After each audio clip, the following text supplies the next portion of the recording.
మన చీకటి బ్రతుకులలోనా ప్రభు యేసే జన్మించేను. మన చీకటి బ్రతుకులలోనా ప్రభు యేసే జన్మించేను. రారండోయ్ వేడుక చేద్దాం, కలిసి రారండోయ్ పండగ చేద్దాం. రారండోయ్ వేడుక చేద్దాం, కలిసి రారండోయ్ పండగ చేద్దాం. వచ్చింది క్రిస్మస్ వచ్చింది, తెచ్చింది పండగ తెచ్చింది. వచ్చింది క్రిస్మస్ వచ్చింది, తెచ్చింది రక్షణ తెచ్చింది. ఆకాశంలో ఒక దూత పలికింది శుభవార్త, మన కొరకు రక్షకుడేసు దీనునిగా పుట్టాడని. ఆకాశంలో ఒక దూత పలికింది శుభవార్త, మన కొరకు రక్షకుడేసు దీనినిగా పుట్టాడని. పాప శాపమే తొలగించుటకు, గొప్ప రక్షణ మనకిచ్చుటకు. పాప శాపమే తొలగించుటకు, గొప్ప రక్షణ మనకిచ్చుటకు. మన చీకటి బ్రతుకులలోనా ప్రభు యేసే జన్మించెను. మన చీకటి బ్రతుకులలోనా ప్రభు యేసే జన్మించెను. రారండోయ్ వేడుక చేద్దాం, కలిసి రారండోయ్ పండగ చేద్దాం. రారండోయ్ వేడుక చేద్దాం, కలిసి రారండోయ్ పండగ చేద్దాం. వచ్చింది క్రిస్మస్ వచ్చింది, తెచ్చింది పండగ తెచ్చింది. వచ్చింది క్రిస్మస్ వచ్చింది, తెచ్చింది రక్షణ తెచ్చింది. ఊరువాడ పల్లె పల్లెల్లోన ఆనందమే ఎంతో సంతోషమే. ఊరువాడ పల్లె పల్లెల్లోన ఆనందమే ఎంతో సంతోషమే. మన చీకటి బ్రతుకులలోనా ప్రభు యేసే జన్మించెను. మన చీకటి బ్రతుకులలోనా ప్రభు యేసే జన్మించెను. రారండోయ్ వేడుక చేద్దాం, కలిసి రారండోయ్ పండగ చేద్దాం. రారండోయ్ వేడుక చేద్దాం, కలిసి రారండోయ్ పండగ చేద్దాం.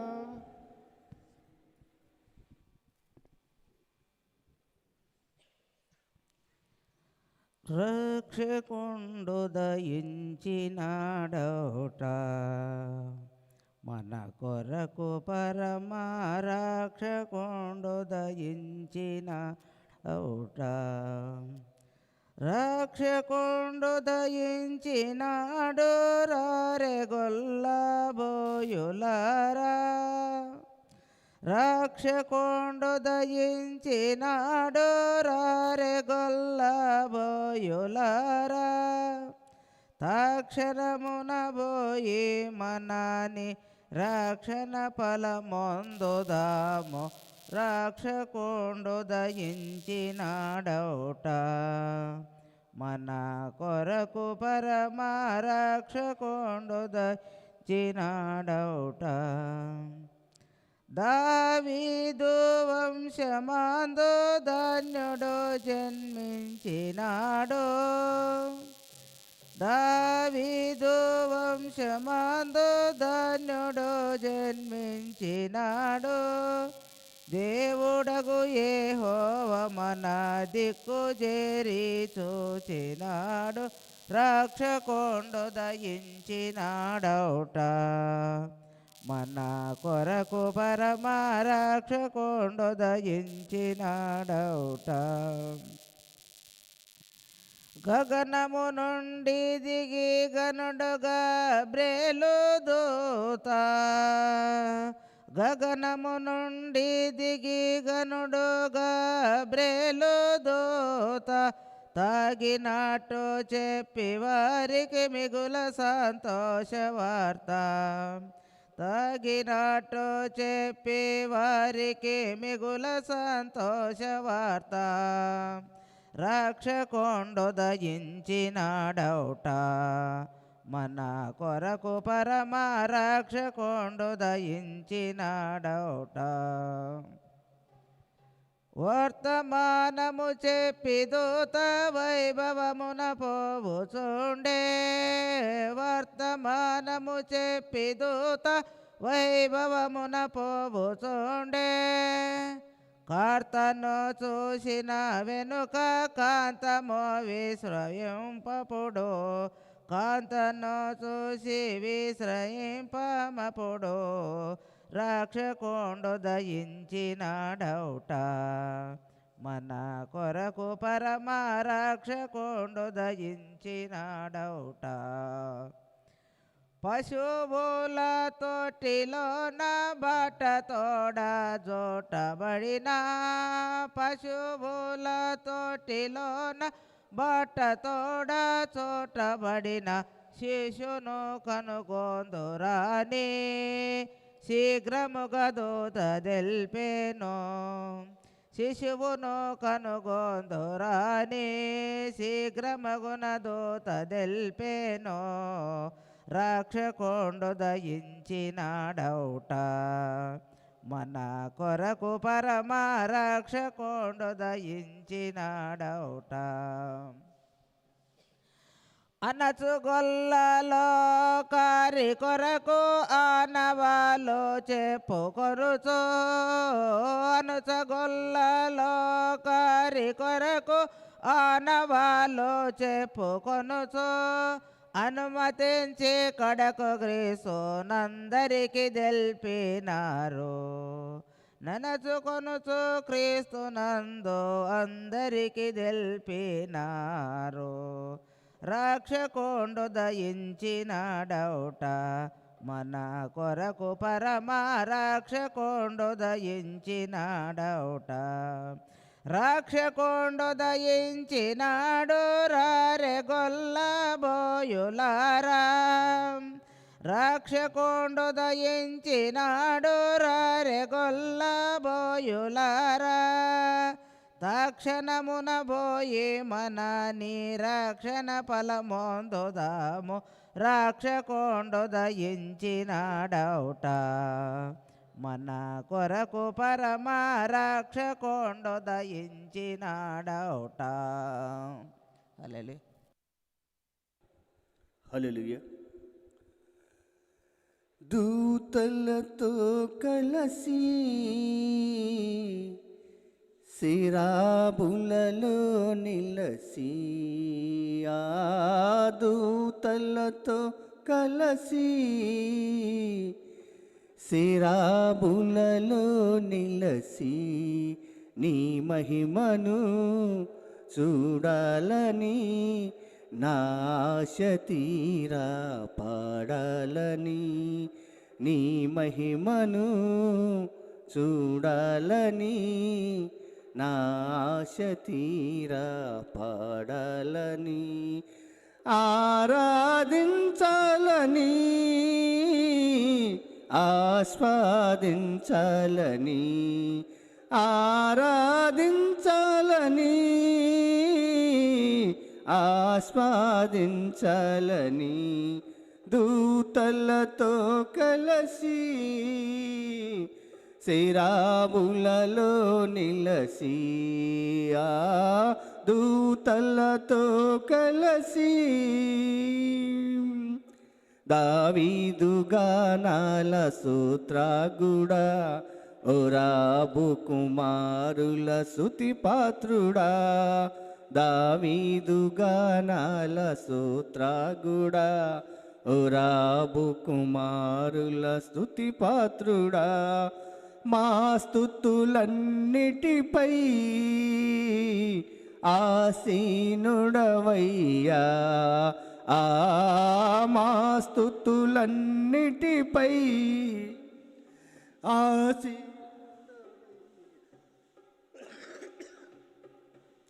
నీ మహిమను చూడాలని నా ఆశ పాడాలని, నీ మహిమను చూడాలని నా ఆశ తీరా పాడాలని, ఆరాధించాలని ఆస్వాదించాలని, ఆరాధించాలని ఆస్వాదించాలని, నీ మహిమను చూడాలని నా ఆశ తీరా పాడాలని, దూతలతో కలసి శరాబులలో నిలసి, అత్యున్నతమైన సింహాసనందు అసీనుడవై ప్రభు నీవుండగా, అత్యున్నతమైన సింహాసనందు అసీనుడవై ప్రభు నీవుండగా, నీ సొక్క ఈ అంచులే దేవాలయమే నిండగా, నీ సొక్క ఈ అంచులే దేవాలయమే నిండగా, నీ మహిమను చూడాలని నా ఆశ తీరా పాడాలని, నీ మహిమను చూడాలని నా ఆశ తీరా పాడాలని, ఆరాధించాలని ఆస్వాదించాలని, ఆరాధించాలని ఆస్వాదించాలని, నీ మహిమను చూడాలని నా ఆశ తీరా పాడాలని, దూతలతో కలసి శరాబులలో నిలసి, వేలాది దూతలు స్తుతి పాడగా, అఖండ స్వరములే ధ్వనించగా, వేలాది దూతలు స్తుతి పాడగా, అఖండ స్వరములే ధ్వనించగా, ఈ మందిరమంతా హోమము చే నిండగా, ఈ మందిరమంతా హోమము చే నిండగా, నీ మహిమను చూడాలని నా ఆశ తీరా పాడాలని, నీ మహిమను చూడాలని నా ఆశ తీరా పాడాలని, దూతలతో కలసి శరాబులలో నిలసి, ఆ దూతలతో కలసి శరాబులలో నిలసి, నీ మహిమను చూడాలని నా ఆశ తీరా పాడాలని, నీ మహిమను చూడాలని నా ఆశ తీరా పాడాలని, ఆరాధించాలని ఆస్వాదించాలని, ఆరాధించాలని ఆస్వాదించాలని, నీ మహిమను చూడాలని నా ఆశ తీరా పాడాలని నీ మహిమను చూడాలని నా ఆశ తీరా పాడాలని. హల్లెలూయా. సమయంలో ప్రార్థన చేసుకుందాం. ఈ దినం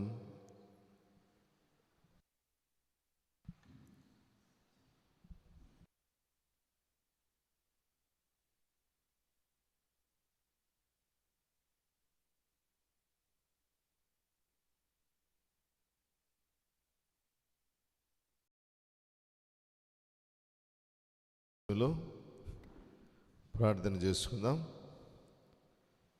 శ్యామలమ్మ వైభవ్ శాంతరాజు ఈ సమయంలో ప్రార్థన చేస్తారు. అనంతరం వాక్యం చదువుటకు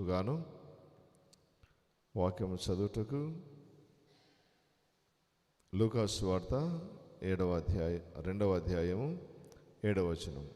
లూకాసు వార్త 2వ అధ్యాయం 7వ వచనం. P Soni wife of Kiran వీరు సిద్ధంగా ఉండవలేను.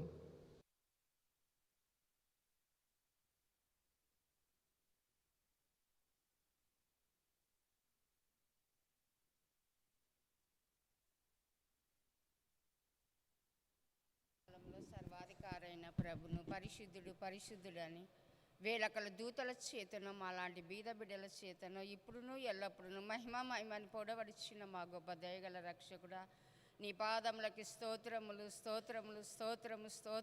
నైనా. అవును ప్రభా, నా తండ్రి, రాత్రి అంతా ప్రభా మంచి నిద్రను దయచేసి ఏకొనే లేసి ఉదయకాల సమయంలో నాయన నిన్ను స్తుతించుటకు ఇచ్చిన ఈ సమయం బట్టి వందనములు, స్తోత్రములు నాయన. రేయి మొదటి జామున నీళ్లు కుమ్మరించినట్టు నా సన్నిధిలో నీ హృదయాన్ని కుమ్మరించు అంటున్నావు. స్తోత్రములు ప్రభా నాయనా. మీ కృప చూపండి, సహాయం చేయనైనా. ప్రార్థించనిక నా తండ్రి నాయన, మాకు నువ్వు ఇచ్చిన ఈ సమయం బట్టి వందనములు, స్తోత్రములు నాయన. నా ప్రార్థన ఏ పాటిది, ప్రార్థించనిక నేను యోగ్యురాలి కాదు. స్తోత్రములు నాయన. తండ్రి, సంఘాన్ని దీవించండి, ఆశీర్వదించు నాయన. కాపరి కుటుంబాన్ని కూడా దీవించండి, ఆశీర్వదించు. స్తోత్రములు నాయన. అవును ప్రభా, నీ కుమార్తెని నాయన మీ శిలువ సాటున మరుగుపరుచుకొని ప్రభా తన నోటికి తండ్రి మీరు నోటికి బూరగా ఉండి మాట్లాడమని ప్రార్థిస్తున్నాను. స్తోత్రములు ప్రభా. నీ బిడ్డకు నాయన మంచి తెలివి జ్ఞానమును దయచేయండి నాయన. ప్రతి మాట నా తండ్రి నాయన మేము ఇన్ని ఇడిచిపెట్టేవారుగా ఉండగా నాయన గ్రహించుకునే కృప దయచేయండి నాయన.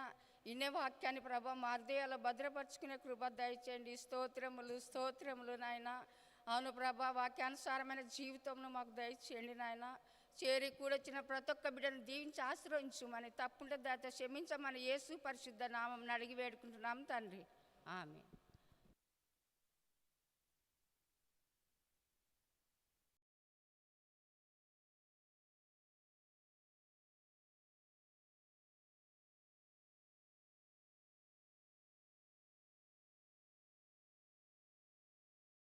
Soni wife of Kiran.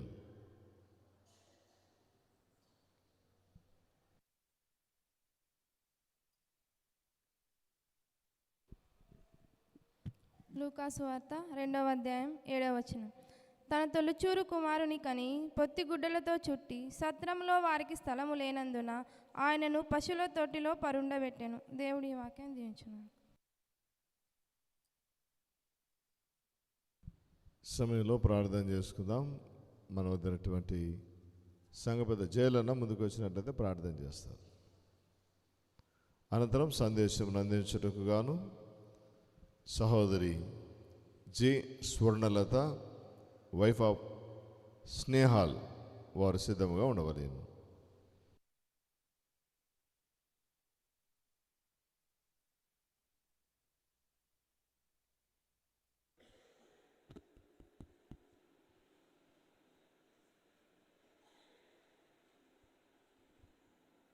అందరూ కళ్ళు మూసుకుందామండి, ప్రార్థన చేద్దాము. మమ్మల్ని మిక్కిలిగా ప్రేమించిన మా తండ్రి ఉదయకాల సమయమున నా తండ్రి ప్రభా అనారోగ్యాలతో బాధలతో ఉన్నవారిని స్వస్థత ఆరోగ్యమును దయచేసి ప్రభా నీ ఆలయంలో నా తండ్రి ప్రభా ముసలివారు వృద్ధాపైన వారు యవనస్తులు వస్తున్నారు ప్రభా వారికి జ్ఞానమందు ఆశీర్వాదమందు వారి యొక్క కుటుంబాలు తోడుగా ఉండి నడిపించి నా తండ్రి ప్రభా రాలేకపోయిన వారిని కూడా నీ ఆలయంకు రప్పించడానికి సహాయం చే తండ్రి ప్రభా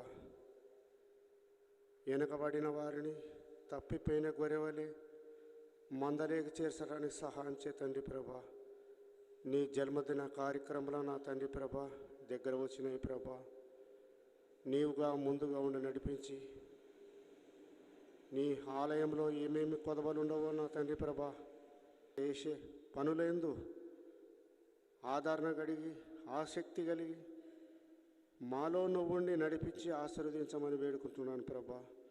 అలాగనే నా తండ్రి ప్రభా అమ్మగారిని అయ్యగారిని నా తండ్రి ప్రభా ఉదయకాల సమయంన వారి యొక్క జ్ఞానమంతయు వారి యొక్క ప్రేమ ఎంతయు వారు చెప్పే వాక్యమంతయు నీవే తోడు నీడగా ఉండి నడిపించమని తండ్రి నామం నాడి వేడుకుంటున్నాము తండ్రి. ఆమేన్.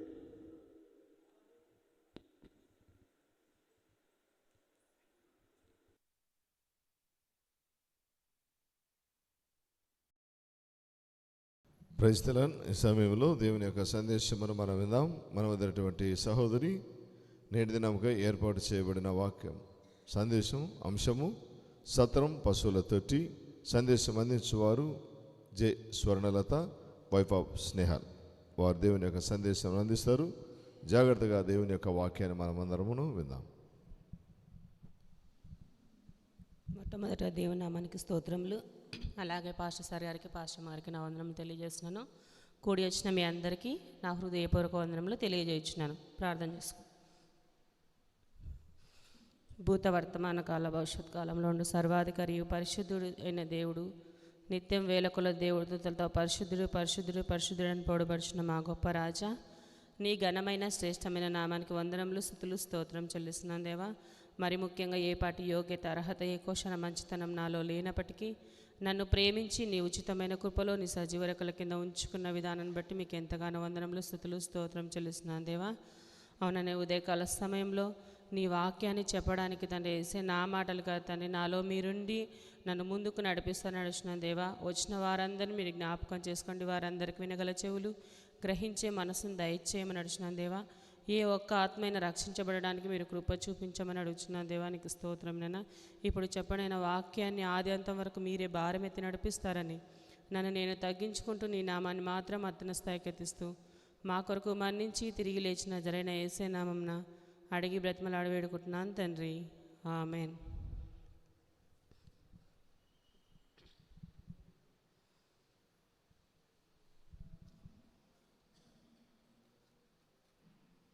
చదవబడిన లేఖన భాగం మనం విన్నాం కదా.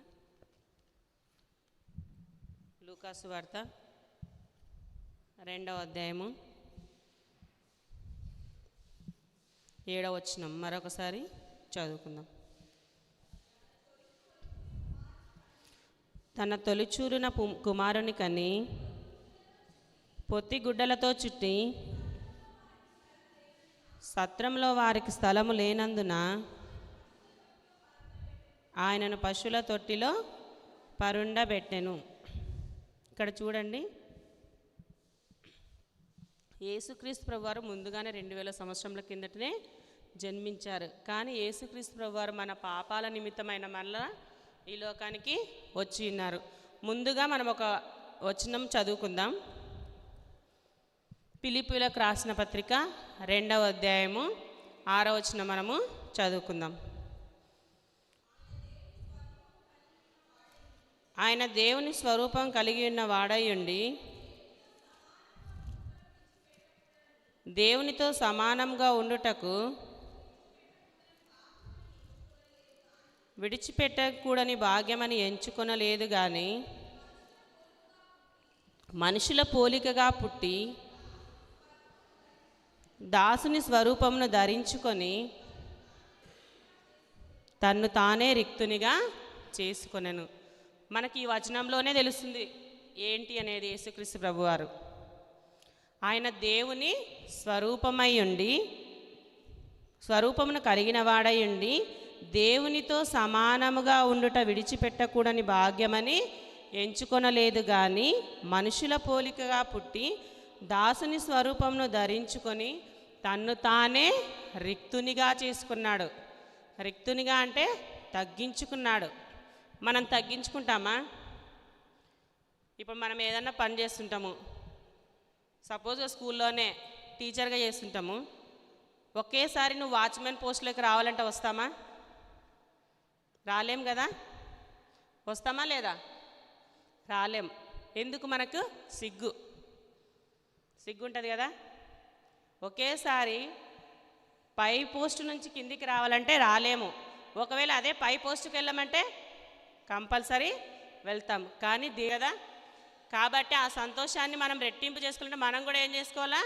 యేసుక్రీస్తు ప్రభువారు మన కోసమే తను రిక్తునిగా చేసుకున్నాడని మనం ఏం చేసుకోవాలా?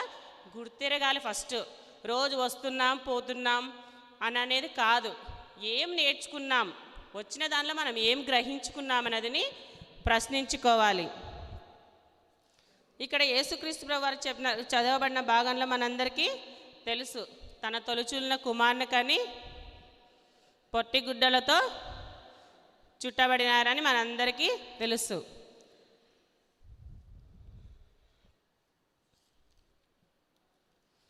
ఇక్కడ చూడండి, దీంట్లోనే గమనించండి, తన తొలుచూన్న కుమారుని ఏం చేసింది? కనింది, అంటే జన్మనిచ్చింది. ముందే కనింది, జన్మనిచ్చింది. నెక్స్ట్ ఏం చేసినారు? పొత్తి గుడ్డలతో చుట్టి సత్రంలో వారికి స్థలము లేనందున. అక్కడ స్థలం లేదు. ఎక్కడ? సత్రంలో స్థలం లేదు. కానీ ఎందుకు రాసినారు? సత్రంలో స్థలం లేనప్పుడు పశువుల తొట్టిలో పడుకోబెట్టినారు కదా. ఆ స్థలం లేదు ఎందుకని రాయాలి అక్కడ? కానీ దేవుడు రాసిన ప్రతి ఒక్క మాటకు అర్థము చాలా ఉంటుంది. ఇక్కడ సత్రంలో స్థలం లేనప్పుడు పశువుల తొట్టిలో పరుండబెట్టినాడని రాసినారు కదా. ఎందుకు రాసినారు? సత్రంలో స్థలం లేకుంటే పశువుల తొట్లోనే పండబెట్టినారని రాయొచ్చు కదా ఒకటేసారి. ఇంకా ఆ సత్రంలో స్థలం లేనని రాయకుండా ఉండొచ్చు కదా. కానీ దాని ఉద్దేశం ఏంటి? లూకా గారు ఏం చేసినారంటే చరిత్రను పరిశీలించి ప్రతి ఒక్క వచనాన్ని ఆయన క్షుణ్ణంగా పరిశీలించి రాసినాడు. అంటే దీని అర్థం ఏంటి అంటే సత్రంలో వారికి స్థలం లేదు. మనందరికీ ఏం తెలుసు? యేసుక్రీస్తు వారు ఎక్కడ ఉంటున్నారంటే పశువుల తొట్టిలో పడుకోబెట్టినారు, అక్కడే జన్మించినాడని మనం అందరం అనుకుంటాం. కానీ యేసుక్రీస్తు వారు జన్మించిన స్థలం పర్టికులర్గా రాయబడలేదు. కానీ బెత్లెహేమ్ అనే గ్రామం ఒకటే చూపించబడింది. అక్కడ ఎక్కడైనా పశువుల తొట్టిలో జన్మించినాడని ఉందా? పశువుల తొట్టిలో పరుండబెట్టెననుంది. ఇప్పుడు దీని అర్థం ఏంటంటే సత్రంలో వారికి స్థలం ఎందుకు లేదనేది మనము ప్రారంభపు దినాలలో మనం పరిశీలిస్తే మనకు క్షుణ్ణంగా తెలుసుకోవచ్చు. యేసుక్రీస్తు ప్రభువారు జన్మించిన స్థలము పర్టికులర్గా మనకు తెలియదు. కాబట్టి మొదటిగా యేసుక్రీస్తు ప్రభువారు ఎక్కడ జన్మించినాడంటే దావీదు వంశంలో. మత్తయి సువార్త 1వ అధ్యాయము 1వ వచనంలో తెలుస్తుంది కదా. అబ్రహాము కుమారుడగు దావీదు కుమారుడైన యేసుక్రీస్తు వంశావళి. ఎక్కడి నుంచి వచ్చినాడు యేసుక్రీస్తు ప్రభువారు? అబ్రహాము కుమారుడైన దావీదు కుమారుడైన యేసుక్రీస్తు వంశావళి నుంచి వచ్చినాడు మనందరికీ తెలుసు. అదేవిధంగా యోసేపు కూడా దావీదు వంశంలో గోత్రంలో పుట్టినవాడు గనక ఇక్కడ ఏం చేసినారు? మొదటి నుంచి చూస్తే ఆ దినములలో సర్వలోకమునకు ప్రజాసంఖ్య వ్రాయవలనని కైసర ఐగుస్తు వలన ఆజ్ఞ అయ్యాను.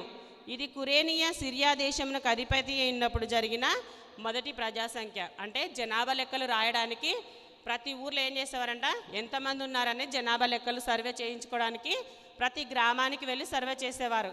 అటువంటి సమయంలో ఇక్కడ మరియమ్మ వాళ్ళు కూడా ఏం చేసేవారు? నజరేత్ అనే ఊరి నుండి ఎక్కడికి రావాలి వీరు? గలిలయలోని నజరేత్ అని యూదయలో నుండి బెత్లెహేమ్ అనే వాళ్ళ ఊరు ఏది? బెత్లెహేమ్ అనే దావీదు ఊరికి వీరు రావాలి. ఎందుకు? జనాభా లెక్కలు రాయించుకోవడానికి వారు అక్కడికి రావాలి. కాబట్టి అప్పుడు ఆమెకి ఏం జరిగింది? ప్రసవ దినములు నిండెను. అప్పుడు ఏమైంది? తన తొలుచున్న కుమారుని కనింది. ఇక్కడ చూడండి, యోసేపు దావీదు వంశంలోను గోత్రంలోను పుట్టినవాడు గనక తనకు భార్యగా ప్రదానం చేయబడి గర్భవతి ఉండిన మరియతో కూడా ఆ సంఖ్యలో వ్రాయబడుటకు గలిలయలోని నజరేతను ఊరిలో నజరేతు నుండి యూదయలోని బెత్లెహేము అనబడిన దావీదు ఊరికి వెళ్ళాను. అంటే జనాభా లెక్కలు రాయించడానికి తన భార్యను తీసుకొని తన స్వగ్రామానికి వెళ్ళి ఉన్నారు. మన ఏం చేస్తారు, కంపల్సరీ తన ఎక్కడి నుంచి బతకనికి వచ్చిన వాళ్ళు కూడా ఏం చేస్తారు, తన ఊరిలో వెళ్ళి అప్డేట్ చేసుకుంటారు. అలాగే వీరు కూడా ఏం చేసినారంటే జనాభా లెక్కలు రాయించడానికి బెత్లెహేం అనే ఊరికి వెళ్ళినారు. అక్కడే ఆమె ఏం చేసింది, ప్రసవ దినములు నిండినాయి కాబట్టి అక్కడ జన్మనిచ్చింది. కానీ పశువుల తొట్టిలో జన్మించిందని అక్కడ లేదు, కానీ బెత్లెహేం అనే ప్రాంతంలో జన్మనిచ్చింది. ఇప్పుడు సత్రంలో స్థలము లేదన్న విషయం గురించి మనము తెలుసుకుందాం. ఇప్పుడు యేసుక్రీస్తు ప్రభువారు ఎవరి వంశం వారు? దావీదు వంశం వారు. యోసేపు కూడా దావీదు వంశంలో జన్మించిన వాడని మనకు తెలుస్తుంది. మనం ముందుగా చరిత్రలో ముఖ్యమైన విషయాలు మనం ఏం తెలుసుకుంటే, ప్రారంభ విషయాలు మనం చూసుకున్నట్లయితే బైబిల్లో రూతారా మనందరికీ తెలుసు కదా. రూతు గారు తెలుసా? రూతు చరిత్ర మనం చూస్తే రూతు వారు ఎవరంటే ఒక మోయాబీయురాలు. ఎవరు? కానీ నయోమి కుమారులలో ఒక అతన్ని ఏం చేసుకుంది, ఆమె వివాహం చేసుకుంది. వారిద్దరు చనిపోయినారని తెలుసుగా మనకి. నయోమి కుమారులు ఇద్దరు కదా, మహ్లోను కిల్యోను. వారిద్దరు చనిపోయిన తర్వాత ఈ రూత్ ఏం చేసింది, తన అత్తను హత్తుకొని జీవించిందా లేదా? నీ జ్వనమే నా జ్వనము, నీ వెంబడే నేను వస్తానని ఆమె తన అత్తను విడవలేదు. కాబట్టి తన అత్త ఏం చేసింది, అత్తగారి మేరకు ఆమె ఏం చేసింది, బోయాజును వివాహం చేసుకున్నదని మనందరికీ తెలుసు. చరిత్రకారుల అభిప్రాయం ప్రకారం బోయాజు ఎటువంటి వాడు, ఒక ధనవంతుడు, గుణవంతుడు, సంపన్నుడు. అటువంటిది మనం ఇప్పుడు ఈ చరిత్ర ఎందుకు తెలుసుకోవాలంటే, సత్రంలో స్థలం లేదు కదా, ఎలా లేదనేది మనము తెలుసుకున్నట్లయితే మొత్తం వివరణగా తెలుసుకుందాం. ఇక్కడ బోయాజు ఎవరు? ఒక ధనవంతుడు. మనందరికీ తెలుసా? రూత్ ఎక్కడికి వెళ్ళిందమ్మా? బోయాజు పొలంలోనికి వెళ్ళిందని అందరికీ తెలుసు. పరిగె వేరుకోవడానికి ఆ పొలంలోకి వెళ్ళిన తర్వాత ఆ సంభాషణ మొత్తం మనందరికీ తెలుసు. కాబట్టి వారిద్దరు ఏం చేసినారు, వివాహం చేసుకున్నారు కదా.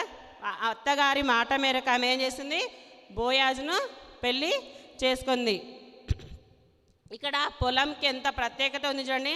వారిద్దరూ అక్కడ పెళ్లి చేసుకొని, చరిత్రకారుల అభిప్రాయం ప్రకారం అక్కడ ఒక రాయిని తొలుచుకొని ఆ రాయిలో వాళ్ళు ఏం చేసినారంట, కాపురము చేసేవారంట. ఎక్కడ? పొలములో, బోయాజు పొలంలో వాళ్ళు కాపురం చేశారంట. బోయాజుకు రూతుకి ఎవరు జన్మించారు? ఓబేదు. ఎవరు జన్మించారమ్మా? ఓబేదు జన్మించారు. ఓబేదుకి ఎవరు జన్మించారు? యెషై. యెషై నుంచి దావీదు. దావీదు నుంచి అట్లానే యోసేపు వంశం వచ్చేసింది. అక్కడ నుంచి ఆ తరం నుంచి తరం వచ్చేసి లాస్ట్కి చివరిగా యేసుక్రీస్తు వంశావళి జన్మించింది. ఓబేదు కూడా ఎక్కడ పెరిగి పెద్దవాడైనాడు? ఆ పొలంలోనే పెరిగి పెద్దవాడని. యెషై ఆ పొలంలోనే పెరిగి పెద్దవాడయ్యి. అలాగనే దావీదు కూడా వచ్చేసినాడు. దావీదుని ఏమంటారంటే బెత్లెహేమీయుడైన దావీదు అని ఆయనను సంభాషించినారు. సమూయేలు ఆస్వాదించడానికి వచ్చినప్పుడు కూడా బెత్లెహేమీయుడు అయిన దావీదు అని ఆ విధంగా, అంటే బెత్లెహేము కూడా అదే బోయాజు పొలంలోనే ఉండేవాడు. కానీ ఇప్పుడు ఉద్యోగపర రీత్యంగా మనం ఏం చేస్తాము, మనకి ఎక్కడ ట్రాన్స్ఫర్ అయితే అక్కడికి వెళ్ళిపోతాము. ఇక్కడ ఇశ్రాయేలు జనాంగానికి రాజుగా కావాలన్నప్పుడు సౌలు రాజు మొదటగా రాజ్యాన్ని సౌలు తర్వాత ఎవరు రాజ్యం అధిష్ఠించినారంటే దావీదు. ఈ దావీదు మొదటగా బెత్లెహేములో ఉండిన వాడే. తను రాజుగా ఉన్నప్పటికీ ఆయన ఎక్కడికి వెళ్ళినాడు? యెరూషలేమునకి వెళ్ళినాడు. ఈ దావీదు అంటే ఉద్యోగరీత్యా ఆయన ఎక్కడికి వెళ్ళినాడు? యెరూషలేమునకు వెళ్ళినాడు. అక్కడ ఏం చేస్తారంటే, ఇప్పుడు కొంతమందికి క్వార్టర్స్ ఇస్తారు ఉద్యోగపరంగా వెళ్తే. ఇక్కడ దావీదు కూడా ఇప్పుడు ఎంపీలకు ఎమ్మెల్యేలకు ఏం చేస్తారు తెలుసా, వాళ్ళకు ఒక స్వగృహము వాళ్ళకు కంపెనీ పరంగా ఇస్తారు. కాబట్టి ఆ విధంగా ఈ దావీదు ఏం చేసినాడంటే యెరూషలేములో కాపురం ఉన్నాడు. అప్పటికి ఇంకా ఆ ఇల్లు ఖాళీగానే ఉంటుంది కదా. మనం ఏం చేస్తాం, ఎవరికైనా బాడేగాని ఇస్తాం మన ఊర్లో అయితే. అట్లా ఆ విధంగా ఖాళీగా ఉన్నప్పుడు ఈ దావీదు ఏం చేసినాడు, దావీదుకు కుమారులు ఉన్నారు కదా, దావీదుకు కుమారులు ఉన్నప్పుడు దావీదు కుమారుడు అబ్షాలోము అందరికీ తెలుసు. తను ఎట్లయినా చంపాలన్న ఉద్దేశంతో దావీదును చంపాలని ఆలోచన చేసి తండ్రినే చంపాలని పరుగులు తీయించినప్పుడు దావీదు ఏం చేసినాడు, అరణ్యంలోనే ఉండేవాడు. అంటే ఎక్కడ చంపుతాడో నన్ను అన్న ఉద్దేశంతో దావీదు ఏం చేసినాడు చూడండి. 2 సమూయేలు గ్రంథం 17వ అధ్యాయము 27వ వచనం. 2 సమూయేలు గ్రంథం 17వ అధ్యాయము అబ్షాలోము 2 సమూయేలు గ్రంథము 17వ అధ్యాయం 20. దావీదు మహానయీమునకు వచ్చినప్పుడు అమ్మోనీయుల రబ్బా పట్టణపు వాడైన నాహాషు కుమారుడగు షోబీయును, లోదేబారు ఊరివాడగు అమ్మియేలు కుమారుడైన మాకీరును, రోగేలీము ఊరివాడును, గిలాదీయుడైన బర్జిల్లయి అరణ్యమందు జనులు అలసిన వారై ఆకలిగొని దప్పిగొని ఉందరని తలంచి పరుపులు, పాత్రలు, కుండలు, గోధుమలు, ఎవలు పిండి వేచిన గోధుమలు, ధాన్యములు, చిక్కుడుకాయలు, పేలలు, తేనె, వెన్నె, గొర్రెలు, జున్ను ముద్దలు దావీదును అతని యొద్ద నున్న జనులు భోజనం చేయుటకై తీసుకొని వచ్చిరి. ఇక్కడ దావీదు అరణ్యంలో మనము అన్నుంటాయమ్మా, అరణ్యంలో ఏమీ ఉండవు కాబట్టి ఇక్కడ ఏం చేసినాడంటే రొగేలీము ఊరివాడగు గిలాదీయుడైన బర్జిల్లై ఏం చేసినాడంటే దావీదు ఆకలి కొని ఉంటాడని ఏం చేసినాడు, తనకి ఇవన్నీ తీసుకొని వచ్చి ఇక్కడ అన్ని పిండి వస్తువులనే వంట పదార్థములు ఉన్నాయి కదా, పరుపులతో సహా తీసుకొని వచ్చిన. అరణ్యంలో పరుపులు ఉంటాయా? కాబట్టి పరుపులతో సహా ఏం చేసినాడు, బర్జిల్లై అనే వ్యక్తి తీసుకొని వచ్చినాడు. ఇక్కడ మనకు 3 వ్యక్తులు కనపడుతున్నారు, షోబీయును, మాకీరును, గిలాదు వాడైన బర్జిల్లై మనకు కనబడుతున్నారు. ఈ గిలాదు ఎవరు అనేది మనకు చూస్తే యోసేపు కుమారుడైన మనస్య సంతానం నుండి పుట్టినవాడు ఈ బర్జిల్లై అని మనకు తెలుస్తుంది. అదేవిధంగా ఇప్పుడు మన బర్జిల్లై గురించి అంటే ఈయన సహాయం చేసినాడు ఎవరికి, అరణ్యంలో దావీదు అలసిపోయి ఉన్నాడని తెలుసుకొని ఏం చేసినాడు, తనకి కావాల్సినటువంటి అన్నీ అరణ్యంలో పరిగెత్తిస్తున్నాడు కదా అబ్షాలోము, ఆ విధంగా పరిగెత్తించినప్పుడు వీరి బర్జిల్లై ఏం చేసినాడు అంటే తన కుటుంబంతో సహా ఈయన ఏం చేసినాడు, అన్ని ఆహార పదార్థాలు సిద్ధం చేసుకొని దావీదు దగ్గరికి తీసుకొని వచ్చినాడని మనకు చరిత్ర ప్రకారంగా తెలియజేస్తుంది. బెత్లెహేము కాపురస్తుడైన యూదా గోత్రానికి చెందిన యెషై గాని కుమారుడుగా దావీదు రాజుగా యెరూషలేములో ఉన్నాడని మనందరికీ తెలుస్తుంది. ఒకనాడు మనందరికీ తెలుసు నాబాలు తెలుసా, నాబాలు మొరటువాడని తెలుసు కదా. నాబాలు దావీదుకు సహాయం చేసినాడు ఒకసారి, చేసినా తనకు దావీదు నాకు ఇట్లా ఉంది, నాకు ఇలా చెయ్యి అన్నప్పుడు దావీదు ఏం చేస్తాడు, దావీదెవడు, యెషై కుమారుడు ఎవరని పొగరుగా మాట్లాడతాడు. కానీ ఇక్కడ ఏం చేసినారు వీరు, ఈ బర్జిల్లై ఏం చేసినాడు, దావీదు అలసిపోయి ఉన్నాడని ఎరిగి ఏం చేసినాడు, ఆహార వస్తువులు తీసుకొని వచ్చి ఉన్నాడు. ఈ బర్జిల్లైని మనకు చూస్తే 2 సమూయేలు 19, 31, 32 వచనంలో మనందరికీ తెలుసు. మరియు గిలాదీయుడకు బర్జిల్లయి రోగేలీము నుండి యోర్దాను అద్దరికి వచ్చి రాజుతో కూడా నది దాటెను. ఇంకా తన కుమారుడు చంపుతాడనేది అదంతా తీరిపోయిన తర్వాత మరలా ఏం చేసినాడు, దావీదు యెరూషలేమునకు తిరిగి వెళ్ళాలని ప్రయత్నం చేసినప్పుడు అక్కడికి ఇప్పుడు మనం ఎవరైనా మన బంధువులు వెళ్తున్నారంటే మనం వాళ్ళని సాగనప్పడానికి వెళ్తాం కదా, అలాగనే మళ్ళీ ఇక్కడ బర్జిల్లై కూడా అతని వెంట యోర్దాను నది దాటివ్వడానికి వచ్చినాడు. వచ్చి ఏం చేసినాడు అండి, నది దాటెను. బర్జిల్లై 80 సంవత్సరముల వయసు కలిగిన బహు ముసలివాడై ఉండెను. బర్జిల్లై ఎటువంటి వాడంట, 80 సంవత్సరములు కలిగిన ముసలివాడంట. అతడు ఐశ్వర్యవంతుడు గనక రాజు మహానయంలో నుండగా అతనికి భోజన పదార్థములను పంపించుచూ వచ్చను. అప్పుడు తన కుమారుడు తరుముచూ ఉన్నప్పుడు ఏం చేసినాడు, ఆహార పదార్థములు పంపించినాడు కదా. అతనికి అప్పుడు ఎన్ని సంవత్సరములమ్మా, 80 సంవత్సరముల వయసులో కూడా ఏం చేసినాడు, దావీదు అలసిపోయి ఉన్నాడని ఆహారము పంపించినాడు. యెరూషలేములో నా యొద్ద నిన్ను నిలిపి పోషించెను, నీవు నాతో కూడా నది దాటవాలని రాజు బర్జిల్లైతో సెలవేయగా, బర్జిల్లై రాజువగు నీతో కూడా యెరూషలేమునకు వచ్చుటకు ఇక నేను ఎన్ని దినములు బ్రతకబోదును. మన సంవత్సరంలో ఆయుష్ ఎంతమ్మా, మహా అయితే 80 సంవత్సరంలే కదా, బైబిల్లో ఉంది కదా, కీర్తనల గ్రంథంలో ఉంది కదా. కాబట్టి ఈయన ఏమంటున్నాడు, నాకు 80 సంవత్సరాలు ఉన్నాయి రాజా, నేను నీతో రాలేను, ఒకవేళ నేను ఎన్నేళ్ళు బతుకుతానని రాజుతో అంటున్నాడు. ఎవరితోటి, బర్జిల్లయి దావీదుతో అంటున్నాడు. ఆ విధంగా అన్న తర్వాత నేటికి నాకు 80 ఏళ్ళ ఆయన సుఖదుఖములకున్న భేదమును నేను గుర్తింపగలనా? అన్నపానంలో రుచి నీ దాసుడని నేను తెలుసుకోగలనా? గాయకుల యొక్క గాయకురాల యొక్క స్వరం నాకు వినబడన కావున నీ దాసుడినగు నేను నా ఏలినవాడనగు రాజునగు నీకెందుకు భారం నుండవలెను? ఇంకా నేను 85 సంవత్సరాలు ఉన్నాయి, నాకు చూపు కనబడదు, నాకు మాట వినబడదు, నేను రాలేనని దావీదుతో చెప్తూ ఉన్నాడు. చెప్పినప్పుడు నీ దాసుడినే నేను నీతో నది దాట అవతలకు కొంచెం దూరం వచ్చేదని కానీ రాజువకు నీవు నాకు అంత ప్రత్యుపకారము చేయనేలా, నువ్వు ఒక రాజువు కదా నాకెందుకు చేస్తావని ఆ విధంగా అన్నప్పుడు నేను నా ఊరి యందుండి మరణమై నా తల్లిదండ్రుల సమాధి యందు పాతి పెట్టబడి అచ్చడికి తిరిగిపోవునట్లు నాకు సెలవిమ్ము చిత్తగించుము. నీ దాసుడవు కింహం నా ఏళ్ళ వాడవును రాజునగు నీతో కూడా వచ్చుటకు సెలవిమ్ము. నేనైతే ముసలివాడను, నేను రాలేను కాబట్టి నాకు బ్రదులుగా ఎవరిని పిలుచుకోమంటున్నాడు? రాజగు. ఇక్కడ చూడండి, నేను నా ఊరి యందు పాతి పెడతాను, నేనైతే వెళ్తాను. నీ దాసుడవు కింహము నా వాడవును రాజునగు నీతో కూడా వచ్చుటకు సెలవిమ్ము. కింహమును నువ్వు పిలుచుకొని పో అంటున్నాడు. అక్కడ చూడండి, నీ దాసుడు అంటే మనకు తెలిసిన వాళ్ళే ఉంటారు. ఒకేసారి తెలియని వాళ్ళని మనం ఏమన్నా అంటామా? నా కుమారుడు అని చెప్తాము. కానీ ముందుగానే తెలిసిన వాళ్ళని ఏం చేస్తారు? నీ దాసుడనైనా కింహమును నువ్వు తీసుకొని వెళ్ళని చెప్పినప్పుడు చూడండి అక్కడ ఏం జరిగింది.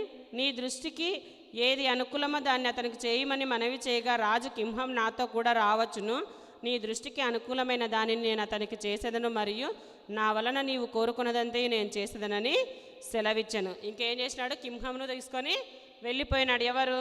దావీదు. తీసుకొని వెళ్ళినప్పుడు బోయాజు గారిది బెత్లెహేము కదా, అక్కడ ఎవరు బోయాజుకి ఎవరు జన్మించినారు? ఓబేదు జన్మించినాడు. ఓబేదులో ఎస్ఐ ఎస్ఐ నుంచి దావీదు వంశం వచ్చింది. అక్కడే బర్జిలై కూడా నా దాసుడైన కింహమును నీతో తీసుకొని వెళ్ళమని వెళ్ళినప్పుడు తీసుకొని వెళ్ళినాడు. అదేవిధంగా రాజుల గ్రంథం 1వ అధ్యాయము 2:7 వచనం మనం చూస్తే, రాజుల గ్రంథము 1 రాజుల గ్రంథము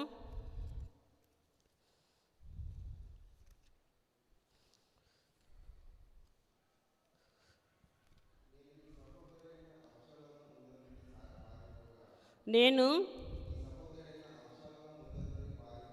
నీ సహోదరుడైన అబ్షాలోము నుండి ముందర పాడిపోగా గిలాదు కుమారుడైన బర్జిల్లై కుమారుడు నా సహాయముకు వచ్చిరి. ఇక్కడ ఏం చేస్తున్నాడు? దావీదు తన కుమారుడికి చెప్తున్నాడు. ఏమని చెప్తున్నాడు? నేను నీ సహోదరుడైన అబ్షాలోము ముందర నుండి పారిపోగా గిలాదీయుడైన బర్జిల్లై కుమారులు నాకు సహాయమునకు వచ్చిరి, నీవు వారి మీద దయ ఉంచి నీ బల్ల యొద్ద భోజనం చేయవారితో వారిని చేర్చుకొనుడు. ఇక్కడ కింహం వచ్చినాడు కదా, దావీదు తన కుమారుడికి చెప్తున్నాడు, నీ అన్న నన్ను తరుముచున్నప్పుడు నాకు ఎవరు సహాయం చేసినారంటే ఈ బర్జిల్లై అనే వ్యక్తి నాకు సహాయం చేసినాడు, కాబట్టి నువ్వేం చేయాలా? వారికి సహాయం చేయమని అన్నప్పుడు ఇక్కడ ఏం జరిగింది అనేది మనం చూస్తే, మిగతా వచనం చూస్తే ఇర్మియా 41:18 వచనం మనం చూస్తే, ఇప్పుడు సహాయం చేయమని కోరినాడు కదా ఎవరు? దావీదు చెప్తున్నాడు తన కుమారుడికి ఏమని? నువ్వు బర్జిల్లైని సహాయం చేయమని కోరమన్నప్పుడు సహాయం చెయ్యి అన్నప్పుడు ఆయన ఏం చేసినాడు? తన పిత్రాజితం నుండి వచ్చిన పొలం ఉంది కదా, ఎవరిది? బోయాజు పొలం. ఏంది? తన ఇల్లు ఉంది కదా, తన స్వాస్థంగా కుమారులకు వస్తుంది కదా. తండ్రి తర్వాత తన స్వాస్థం ఎవరికి వస్తుంది? కుమారులకు వస్తుంది. అలాగే ఇక్కడ యెషై నుంచి అందరికీ పిత్రాజితం వస్తూనే ఉంది, అందరూ అక్కడ జన్మించినారు. ఈ దావీదు మాత్రం ఏం చేసినాడు? రాజుగా నియమించబడినప్పుడు ఆయన యెరూషలేమునకి వచ్చినాడు కాబట్టి అక్కడ యెరూషలేములో ఉండడానికి ఆయనకి లేదు కదా. ఇప్పుడు యెరూషలేములోనే ఉన్నాడు. బెత్లెహేములో ఉద్యోగరీత్యా ఇప్పుడు మనం ఎవరైనా వేరే ఊరికి వెళ్తాం కాబట్టి దావీదు కూడా ఏం చేసినాడు? రాజుగా ఉన్నప్పుడు యెరూషలేములో ఉన్నాడు కాబట్టి ఆయన ఏం చేసినాడు? తన కుమారుడికి చెప్పినప్పుడు తన కుమారుడు ఏం చేసినాడు? ఈ కింహంని ఆ పొలము బోయాజు పొలం ఉంది కదా, ఆ బోయాజు పొలంలో అక్కడ ఆయనకి ఇచ్చి ఉండొచ్చు అని చరిత్రకారుల అభిప్రాయం ప్రకారము మనకు తెలుస్తుంది. చూడండి ఇర్మియా 41వ అధ్యాయము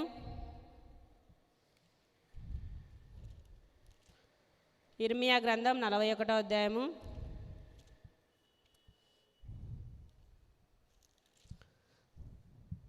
చివరి 2 వచనాలు చదువుకుంటే, వారు కల్దీయులకు భయపడి ఐగుప్తునకు వెళ్ళుదామనుకొని బెత్లహేము దగ్గరున్న గెరూతు కింహంలో దిగిరి. ఇక్కడ భయపడి ఏం చేసినారు? ఎక్కడికి దిగినారంట?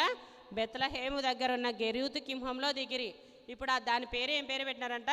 గెరూతు కింహం అని పేరు పెట్టినారంట. బోయాజు పొలంలో బోయాజు వారు ఒక ఏర్పరచుకున్నారు కదా, ఒక రాయిని తొలిపించి దానిలో స్థలం ఏర్పరచుకున్నారు కదా కాపురం ఉండడానికి. దాని పేరు ఏం పేరు పెట్టినారంట? గెరూతు కింహం అని పేరు పెట్టినారంట. ఆ పేరు పెట్టినందువలన ఇక్కడ ఏం చేసినారు? దావీదు ఎవరికి ఇచ్చినాడు ఆ స్థలాన్ని? ఇప్పుడు బోయాజు నివాసం ఉంటున్న స్థలం పిత్రార్జితంగా ఎవరికి ఇచ్చినారు? ఇప్పుడు ఇందాక చెప్పినాం కదా, బర్జిల్లయికి ఇచ్చినాడు. ఆ బర్జిల్లయికి ఇచ్చినందువలన అక్కడ వారికి స్థలము లేదు. యేసుక్రీస్తు ప్రభు వారు యజమాని అయినప్పటికీ ఆ యజమానికి వచ్చేసరికి అక్కడ ఏమైంది? ఆ సత్రంలో స్థలము లేదు. బాటసారులు ఇంకా అక్కడ ఏం చేసినాడు? ఈ బర్జిల్లయి కూడా తన తండ్రిని చూడడానికి వెళ్ళిండొచ్చేమో చరిత్రకారుల అభిప్రాయం ప్రకారము. యేసుక్రీస్తు ప్రభు అక్కడికి అంటే ప్రసవ దినం నుండి అక్కడికి వచ్చింది కదా మరియమ్మ బెత్లహేముకి. ఆ బెత్లహేముకు వచ్చినప్పుడు ఇక్కడ ఇప్పుడు పేరు చెప్పినారు కదా గెరూతు కింహం అని. ఆ బోయాజు పొలంలో ఇల్లు ఉన్నదానికి గెరూతు కింహం అని పేరు పెట్టినారు. ఆ పేరు పెట్టడం వలన అక్కడ ఏం చేసినాడు? ఈ బర్జిల్లయి కూడా ఏం చేసినాడు? తన తండ్రిని చూడడానికి వెళ్ళిండొచ్చేమో చరిత్రకారుల అభిప్రాయం ప్రకారము. ఆ ఇల్లు ఎవరికి ఇచ్చినారంటే, బాటసార్లు వస్తుంటారు కదా సత్రంలో, ఎవరుంటారమ్మా? ఎవరో దూర ప్రాంతం వాళ్ళు వచ్చి అక్కడ ఉండి మరలా తన స్వగ్రామానికి ఉదయమో వెళ్ళి అట్లా వెళ్ళేవారంట. అక్కడ యేసుక్రీస్తు ప్రభువారు ప్రసవ దినంలో నిండి వచ్చినప్పటికీ అక్కడ యేసుక్రీస్తు ప్రభువారికి స్థలము లేనందువలన ఏం చేసినారు? యేసుక్రీస్తు ప్రభుని పొత్తిగుడ్డలతో చుట్టబడి ఉన్నట్లు మనందరికీ తెలుస్తుంది. అంటే ఈ స్వాస్థ్యాన్ని ఏం చేసినారు? బర్జిల్లయికి అప్పగించినారు దావీదు. అర్థమైంది? ఇప్పుడు సత్రంలో స్థలం లేదు. ఎందుకు లేదని అంటే, సత్రంలో అంటే అక్కడ ఎవరికి?